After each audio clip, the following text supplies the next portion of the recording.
अर्जुनराव खोतकर साहेब या ठिकाणी बसलेले आहेत। जालन्याचे सुद्धा मोठ्या प्रमाणावरती पैसे, जालना जिल्हा, संभाजीनगर जिल्हा, बीड जिल्हा, लातूर जिल्हा आणि अहिल्यानगर जिल्हा, जवळपास या 5 जिल्ह्यामधले हे 2,500 कोटी रुपये या बँकेचे गुंतलेत।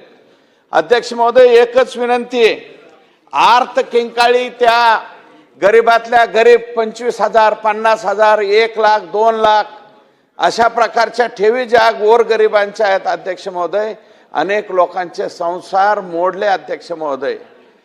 कुणाच्या मुलीच्या लग्नाला पैसे नाहीत, जे रिटायर झालेले आहेत अध्यक्ष महोदय त्यांच्या औषध पाण्याला सुद्धा पैसा नाही, अशी परिस्थिती या ठिकाणी झाली।